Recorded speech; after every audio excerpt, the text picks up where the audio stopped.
Good morning students, I hope all of you are fine. देखो last time हमने अपनी 1.2 exercise complete की थी। आज हम अपनी नेक्स्ट एक्सरसाइज स्टार्ट कर रहे हैं, that is about functions. Functions क्या होते हैं हमारे पास? देखो हमने +1 में भी पढ़ा था फंक्शन के बारे में।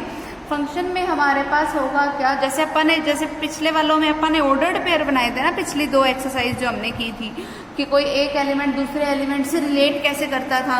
तो देखो जब वो एक एलिमेंट किसी दूसरे एलिमेंट से रिलेट करता था तो वो रिलेशन उनके बीच बनता कैसे था? किसी एक फंक्शन की हेल्प से बनता था, क्योंकि उनमें कोई ना कोई एक फंक्शन, एक तरीके से हम इस तरीके से डिफाइन कर देते थे कि कोई एक एलिमेंट किसी दूसरे एलिमेंट पे डिपेंड करने लग जाता था और उनके बीच कोई एक रिलेशन डिफाइन हो जाता था।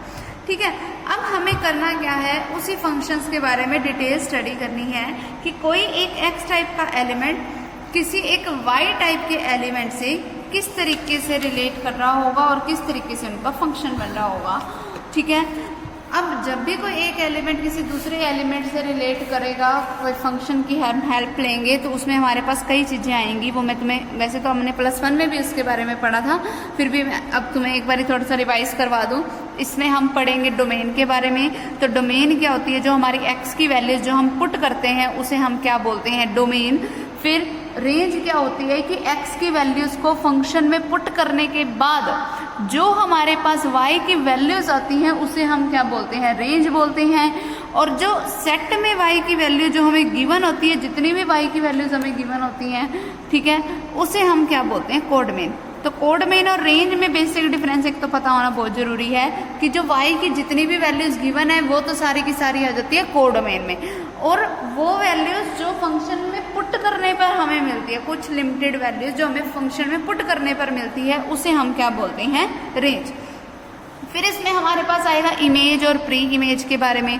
ठीक है, इमेज क्या होती है कि जो रेंज वाली वैल्यूज जो हमें मिलती है ना एक्स को फंक्शन में पुट करने के बाद, वो तो हमारे पास इमेज होती है, किसकी? एक्स की। और प्री इमेज क्या होती है? हमारे पास प्री इमेज होता है कि वो जो एलिमेंट्स, जितने भी हमारे पास वाई वाले एलिमेंट्स हैं, उनका जिनके साथ रिलेशन बना हुआ एक्स वाले में, एक्स वाली वो वैल्यूज क्या काम करती हैं? एज ए प्री इमेज का मतलब एक तरीके से ये बात है कि जो डोमेन वाली वैल्यूज होती हैं वो प्री इमेज का भी काम करती हैं। ठीक है, क्लियर। और फिर 1-2 बातें और जो तुम्हें इसके लिए पता होनी चाहिए वो ये है कि कोई भी एक फंक्शन सिर्फ और सिर्फ तब डिफाइन होता है कि जब डोमेन का कोई एक एलिमेंट भी खाली ना हो। अगर कोई एक एलिमेंट भी ऐसा होगा जिसकी इमेज ना बनी हुई हो, जैसे मान लो ये वाला केस है, ठीक है, अभी जैसे सी का किसी के साथ कोई रिलेशन नहीं बना हुआ, तो तब ये फंक्शन ही डिफाइन नहीं है। हर एक एलिमेंट की खुद की कोई ना कोई इमेज होनी चाहिए। फिर एक चीज और कि ऐसा भी नहीं होना चाहिए कि एक एलिमेंट की 2 इमेजेस हो।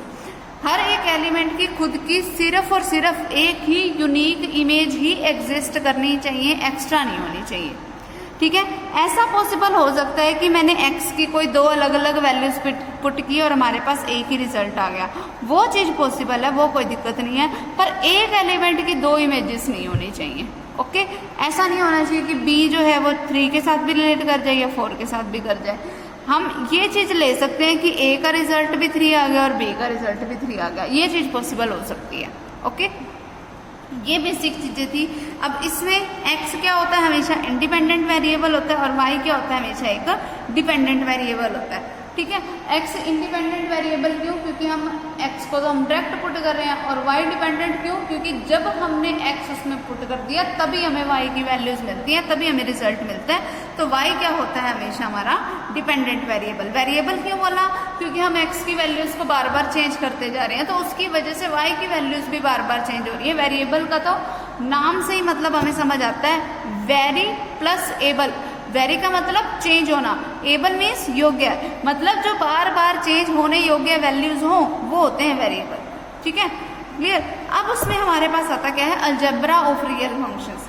अलजेब्रा ऑफ रियल फंक्शंस में हमारे पास क्या होगा कि अगर कोई 2 फंक्शंस हैं, हमारे पास कोई एक f टाइप का फंक्शन है, कोई g टाइप का फंक्शन है, ठीक है, तो अगर दोनों फंक्शन जो है वो डिफाइंड फंक्शन है, मतलब उनमें ऐसी कोई कंडीशन होल्ड नहीं कर रही कि जैसे एक ही एलिमेंट की 2 इमेजेस हों, या फिर कोई एक x टाइप का एलिमेंट हो जिसकी कोई इमेज ही एग्जिस्ट ना कर रही हो। ठीक है, मतलब अगर ऐसे वाली कंडीशन नहीं है और वो एक प्रॉपरली डिफाइंड फंक्शन है, तो सम ऑफ, अगर मैं उन 2 उन दोनों फंक्शंस का अगर मैं सम कर दूं तो वो भी डिफाइंड होगा। ठीक है, फिर सेम उसी तरीके से अगर मैं उन्हीं दो फंक्शंस का डिफरेंस ले लूँ तो वो भी डिफाइन होगा। उन्हीं दो फंक्शंस की अगर मैं प्रोडक्ट ले लूँ तो वो भी डिफाइन होगा। उन्हीं दो फंक्शंस को मैं क्वोशिएंट फॉर्म में यानी कि डिवीजन फॉर्म में ले लूँ वो भी डिफाइन होगा। अगर उस फंक्शन की किसी में एक स्केलर क्वांटिटी के साथ मल्टीप्लिकेशन करवा दूँ तो वो भी डिफाइंड है। अगर मैं उसी फंक्शन का रेसिप्रोकल ले लूँ तो वो भी डिफाइन है। बट अब एक कंडीशन इसमें साथ ये जुड़ जाएगी कि जो डिनोमिनेटर में फंक्शन आ गया वो कभी भी 0 के इक्वल नहीं होना चाहिए, क्योंकि अगर ये 0 के इक्वल बन गया तो वैल्यू क्या बन जाएगी, इनफाइनाइट टाइप की। तो इनफाइनाइट टाइप की वैल्यूज नहीं बननी चाहिए, बाकी सब ठीक है। ठीक है, फिर उसके बाद बारी आती है हमारे पास एक्सपोनेंशियल फंक्शन की और लॉग वाले फंक्शन की। देखो एक्सपोनेंशियल और लॉग वाला फंक्शन जब हमने 13 चैप्टर किया था +1 में लिमिट एंड डेरिवेटिव, तब मैंने तुम्हें बहुत ज़्यादा डिटेल में बताया था कि एक्सपोनेंशियल फंक्शन क्या होता है, कि एक्सपोनेंशियल और लॉग जो होते हैं वो हमेशा एक दूसरे के रेसिप्रोकल टाइप के फंक्शन होते हैं, दोनों एक दूसरे से हमेशा उल्टे चलते हैं। कि एक्सपोनेंशियल का काम होता है कि जब हमारे पास कोई भी एक टर्म जो है वो दूसरी टर्म की पावर में पड़ी हो, ठीक है, मतलब पावर रिलेटेड फंक्शन जो होते हैं वो एक्सपोनेंशियल फंक्शन होते हैं। और जो लॉग वाले फंक्शन होते हैं, लॉग का काम ही होता है कि किसी भी पावर को नीचे उतार के ले आना। ठीक है, तो दोनों एक दूसरे के हमेशा रेसिप्रोकल में चलते हैं। बस एक चीज ध्यान रखना कि जो भी एक्सपोनेंशियल या फिर लॉग वाले फंक्शन होंगे, ठीक है, वो हमारे पास जो है, देखो एक चीज कि जो एक्सपोनेंशियल वाले फंक्शन होंगे ना, कुछ मर्जी वैल्यूज पुट करते जाओ, पॉजिटिव नेगेटिव, उसके वेरिएबल्स में पावर जो चल रही होगी ऊपर, वहाँ पर तुम पॉजिटिव नेगेटिव कोई मर्जी वैल्यू पुट कर लो, वैल्यू हमेशा 0 से बड़ी आएगी, कभी छोटी नहीं आती। ठीक है, और जो लॉग वाले फंक्शन होते हैं उसकी वैल्यू नेगेटिव आ सकती है, वो कोई दिक्कत नहीं है, बट लॉग के अंदर कभी भी नेगेटिव नहीं आता। लॉग के अंदर हमेशा अपने को हमेशा पॉजिटिव वैल्यू रखनी है। ठीक है, फिर उसके बाद बारी आती है हमारे पास इनटू फंक्शंस की। इनटू फंक्शंस क्या होते हैं, देखो इनटू फंक्शंस वो होंगे हमारे पास, a function f of x tend to y is said to be an into function if there exist at least one element, कि कम से कम एक ऐसा element y belongs to y, ऐसा एलिमेंट एग्जिस्ट जरूर करना चाहिए, कम से कम एक एलिमेंट, ज़्यादा चाहे जितने मर्जी, ऐसा एलिमेंट जरूर एग्जिस्ट करना चाहिए जिसकी प्री इमेज ना हो। जैसे अब यहाँ पर वो एलिमेंट कौन एग्जिस्ट कर रहा है, 3 की कोई प्री इमेज नहीं है। प्री इमेज क्या होती है, जो x की वैल्यूज होती हैं, इसकी खुद की कोई प्री इमेज नहीं है। ठीक है, तो इस टाइप के फंक्शन को बोला जाता है इनटू फंक्शन। ठीक है, क्लियर, कम से कम एक ऐसा एलिमेंट जरूर एग्जिस्ट करना चाहिए। अगर बाय चांस यहाँ सिर्फ 1, 2 और 4 पड़ा होता, 3 ना पड़ा होता, तो ये इनटू फंक्शन ना होता। ठीक है, फिर उसके बाद बारी आती है ऑन टू फंक्शन की। ऑन टू फंक्शन को हम सरजेक्शन भी बोलते हैं। ऑन टू फंक्शन में क्या होता है, ऑन टू फंक्शन में ये होता है कि y के हर एक एलिमेंट की प्री इमेज होनी ही चाहिए। इनटू और ऑन टू में बेसिक डिफरेंस यही है। इनटू में कहता है कि कम से कम एक एलिमेंट तो ऐसा जरूर पड़ा होना चाहिए जिसकी प्री इमेज ना हो, ज़्यादा चाहे ऐसे एलिमेंट जितने मर्जी हो, कोई दिक्कत नहीं है। लेकिन ऑन टू कहता है कि हर एक एलिमेंट की प्री इमेज होनी ही चाहिए। क्लियर, ये बेसिक डिफरेंस है दोनों के बीच। फिर बारी आती है 1 फंक्शन की। 1 फंक्शन क्या होते हैं हमारे पास, 1 फंक्शन को हम इंजेक्शन फंक्शन भी बोलते हैं। 1 फंक्शन क्या होता है कि हर एक एलिमेंट की खुद की एक ही यूनिक इमेज होनी चाहिए, ज़्यादा इमेजेस नहीं होनी चाहिए। जैसे मैंने तुम्हें कहा था कि फंक्शन डिफाइन हो सकता है कि अगर कोई एक एलिमेंट जो है जैसे ऐसे भी रिलेट कर जाए, कोई 2 वैल्यूज x की जगह पे पुट की और 1 वैल्यूज आ जाए, फंक्शन तो डिफाइन है। लेकिन 1 फंक्शन क्या होता है कि हमारे पास हर एक एलिमेंट की खुद की एक ही इमेज होनी चाहिए। जैसे अब a की इमेज क्या है 1, b की इमेज क्या है 4, c की इमेज क्या है हमारे पास 3, d की इमेज क्या है 2। हर एक एलिमेंट की खुद की एक प्रॉपर इमेज होनी चाहिए। यहाँ पर कोई एक एलिमेंट खाली रह रहा है नहीं रह रहा, उससे मुझे कोई लेना देना नहीं। हर एक की बस एक सिंगल इमेज होनी चाहिए, एक से ज़्यादा इमेजेस नहीं होनी चाहिए। यहाँ मैं बात कर रही हूँ इमेज की, और यहाँ मैं बात कर रही थी प्री इमेज की। प्री इमेज मीन्स कि पीछे वाली वैल्यूज पे जब डिपेंड कर रहा था, इमेज मीन्स कि जब आगे वाली वैल्यूज पे डिपेंड कर रहा है। ठीक है, फिर बारी आती है मैनी 1 फंक्शंस की। मैनी 1 फंक्शन नाम में ही पता चल रहा है, मैनी मतलब शुरू में मैनी चलेंगे, बाद में क्या हो जाएगा वो 1। जब दो वैल्यूज की इमेज जो है वो एक ही हो तब उस टाइप के फंक्शन को बोला जाता है मैनी वन फंक्शन। अब जैसे ए की इमेज क्या है 1, बी की इमेज क्या है 2, डी की भी इमेज क्या है 2, ठीक है। अब जब दो एलिमेंट्स की मतलब मैनी टाइप के फंक्शंस की एक ही इमेज आ रही है वो क्या है 2, तब इस टाइप के फंक्शन को क्या बोला जाता है मैनी वन फंक्शन। यहाँ पर भी कितने एलिमेंट खाली पड़े रहे मुझे उससे कोई लेना देना नहीं, ठीक है। फिर बारी आती है किसकी 1 1 और इनटू फंक्शन की।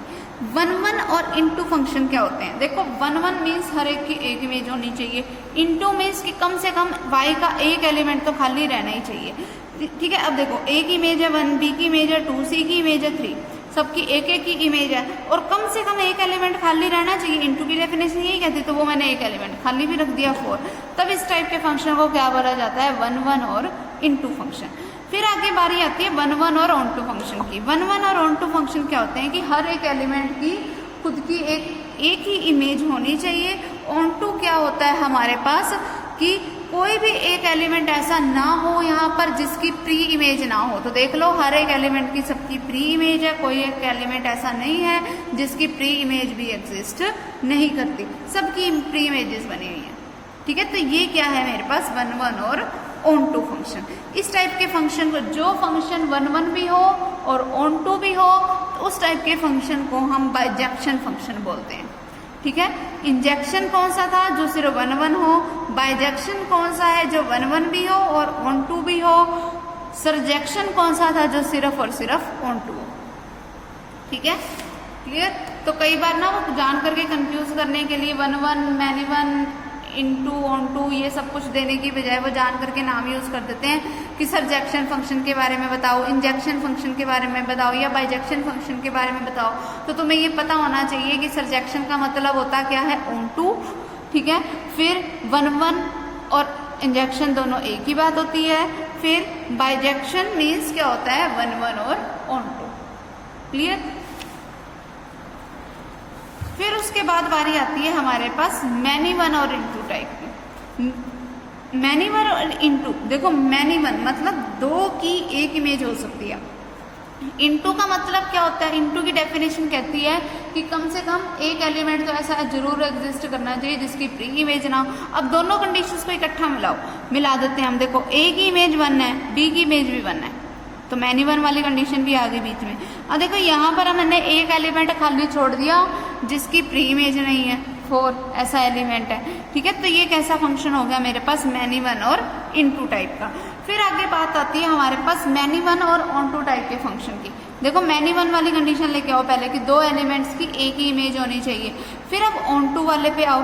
ऑन टू वाले में क्या होगा कि कोई एक ऐसा एलिमेंट भी नहीं होना चाहिए जिसकी प्री इमेज ना हो, ठीक है। तो अब मैंने सारे के सारे एलिमेंट्स की प्री इमेज ले रखी है, तो ये ऑन टू हो गया।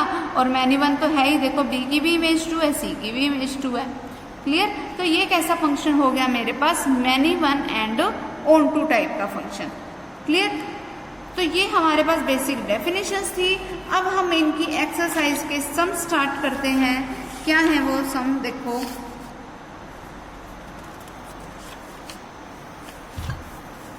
देखो first some is let A is equals to कि ए मुझे कोई एक सेट दे रखा है, क्या है वो सेट 1 2 एंड 3। बी हमारे पास कोई एक सेट दे रखा है 4 5 6 7, ठीक है। Let A is equals to some set, B is equals to some set and F जो फंक्शन जो है वो मुझे डिफाइन करके दे रखा है, क्या है वो 1 4 2 5 and 3 6। B A function from A to B कि ये कोई एक फंक्शन है किसमें ए से लेके बी में। शो दैट एफ इज 1, मुझे ये शो करके बताना है कि एफ जो है वो क्या है 1 1 है। देखो शो करने का तरीका क्या होता है कि सबसे पहले यहाँ बनाओ ए, यहाँ बनाओ बी। अब यहाँ ए के सारे एलिमेंट लिखो 1 2 3, फिर बी के सारे एलिमेंट लिखो 4 5 6 7। अब देखो इन पे मुझे फंक्शन डिफाइन करना है, इन दोनों पे। तो इस तरीके से हम यूं ऐसे एक लाइन लगाएंगे, वहां लिखेंगे एफ। डिफाइन कैसे करना है ए से लेके बी तक कि मुझे ए से किस पे जाना है, बी पे जाना है, ठीक है। सबसे पहले अब देखो फंक्शन डिफाइन कैसे किया हुआ है 1 से 4, तो 1 से 4 तक की लाइन लगा दी मैंने। फिर 2 से 5, तो 2 से 5 को रिलेट कर दिया, और क्योंकि हम इस तरफ जा रहे हैं तो मैंने एरो भी इस तरफ लगा दिया, फिर 3 से किस पे जाना है मुझे 6 पे। क्लियर है? तो ये हमने डिफाइन कर दिया। अब देखो हमें बोला क्या है, show that the f is 1 1। देखो 1 1 फंक्शन की डेफिनेशन क्या होती है कि हर एक एलिमेंट की खुद की एक यूनिक इमेज होनी चाहिए। ठीक है, अब देखो 1 की यूनिक इमेज है 4, 2 की यूनिक इमेज है 5, 3 की यूनिक इमेज है 6। हर एक एलिमेंट की यूनिक इमेज एग्जिस्ट कर रही है। फिर अब यहाँ पर 1 1 फंक्शन की हम डेफिनेशन लिखेंगे, प्रॉपर डेफिनेशन उठानी है हमने। ठीक है, 1 1 वाले की हम प्रॉपर डेफिनेशन ये लिखेंगे कि एक फंक्शन को हम 1 1 फंक्शन तब बोलेंगे कि जब, छोड़ो ये वाली लिखने की बजाय ये लिखना, since every element of A has unique image in B, so it is a 1 1 function। ठीक है, तो ये 1 1 फंक्शन बन गया, बस बात खत्म। क्लियर? इतना ही मुझे बताना था। अगर वैसे बाय चांस इसने और कुछ पूछा नहीं, वैसे अगर तुम इसको ध्यान से देखो तो ये कैसा फंक्शन भी बन रहा है, ऑन टू भी बन रहा है। क्यों? क्योंकि 7 की हमारे पास कोई प्री इमेज एग्जिस्ट नहीं कर रही। ओके, अगर वो बाय चांस पूछता तो हम ये भी लिख सकते थे। ओके, अगला देखो क्या कि कोई मुझे एक ए सेट दे रखा है। ए सेट क्या है मेरे पास, 1 -1 2 एंड 3। कोई एक बी सेट दे रखा है मुझे। बी सेट कैसा है मेरे पास, 1 4 9 एंड 16। ये मेरे पास कोई बी सेट हो गया। ठीक है, show that the function f from a to b, कि कोई एक फंक्शन है f from a to b। तो पहले यहाँ a ड्रॉ करो, फिर यहाँ b ड्रॉ करो। अब a लिखो यहाँ पर -1 1 2 3, आगे पीछे करके लिख दो, कोई दिक्कत नहीं है। b लिखा मैंने 1 4 9 16। ठीक है, अब मुझे इस पर कोई फंक्शन डिफाइन करना है। फंक्शन कैसे डिफाइन करना है, ए से बी फंक्शन। अब मुझे देखो, जैसे इसमें तो मुझे ऑर्डर्ड पेयर बना के दे रखे थे, अब मुझे फंक्शन खुद बनाना है। फंक्शन कैसे बनाना है कि मुझे दे रखा है f(x) किसके इक्वल है, x² के। ठीक है, अब मुझे ये प्रूफ करना है, show that the function is many one, कि ये मैनी वन भी हो और क्या हो, इनटू भी हो। मैनी वन और इनटू दोनों चीजें प्रूफ करनी है। देखो x की वैल्यूज तो मैं सिर्फ a से ले सकती हूँ, तो शुरू हो जाओ -1 पुट करने से, कि f की जगह x के जगह पे मैंने -1 पुट किया फंक्शन में, तो क्या बन गया, -1 का स्क्वायर क्या हो गया, 1। तो पहला ऑर्डर्ड पेयर मेरे पास क्या बन गया, -1 और 1 टाइप का। फिर फंक्शन में मैं x की जगह पे वैल्यू क्या पुट कर दूं, 1। तो f(1) का मतलब 1 का स्क्वायर, जिसका रिजल्ट भी क्या आया, 1। तो अगला ऑर्डर्ड पेयर क्या बन गया मेरे पास, 1 1 टाइप का। फिर फंक्शन में मैं x की जगह पे वैल्यू पुट कर दो 2 2 पुट करोगे तो क्या बनेगा, 2 का स्क्वायर मीन्स क्या हो गया, 4। तो अगला ऑर्डर्ड पेयर क्या हो गया मेरे पास, 2 और 4 टाइप का। फिर फंक्शन में मैं x की जगह पे वैल्यू पुट करूँ 3, तो 3 का स्क्वायर क्या हो गया मेरे पास, 9। ठीक है, तो अगला ऑर्डर्ड पेयर क्या बन गया मेरे पास, 3 और 9 हो गया। अब देखो, अब इनको शो करो। इसमें पहला ऑर्डर पेयर क्या बना था, -1 किससे रिलेट कर रहा है, 1 से। -1 रिलेट करवा दिया 1 से। फिर 1 भी किससे रिलेट कर रहा है, 1 से, तो 1 को भी रिलेट करवा दिया 1 से। ठीक है, फिर 2 किससे रिलेट कर रहा है, 4 से, 2 को रिलेट करवा देती हूँ मैं 4 से। 3 को किससे रिलेट करवाना है मुझे, 9 से, करवा दिया मैंने सारा। ठीक है, अब जो हमारे पास बन रहा है उसको ध्यान से देखो। कोई भी एक फंक्शन मैनी वन तब होता है कि जब एक से ज़्यादा एलिमेंट्स की एक ही इमेज हो। ठीक है, सिंस लिखोगे क्या, since -1 and 1 has same images in y which is 1। वो इमेज कौन सी है, 1 है। So it is a many one function. ठीक है, ये लिख दोगे प्रॉपर लाइन, ये लिखी हमने, मैनी वन बता दिया। अब देखो ये इनटू फंक्शन भी है, क्यों, क्योंकि 16 की कोई प्री इमेज नहीं है। वैसे इसने पूछा भी है, हाँ पूछा भी है, देखो हमारे पास कि मैनी वन अब भी प्रूफ करना है, मुझे इनटू भी प्रूफ करना है। लिख दो कि हमारे पास जो 16 है, since the element of B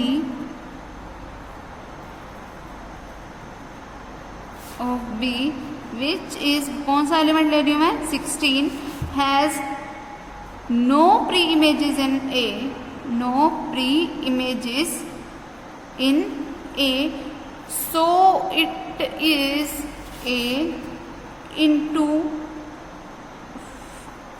function, ठीक है, so it is an into function, hence the given function is, बाद में दोनों को मिला के लिख दो, hence the given function is many one and into।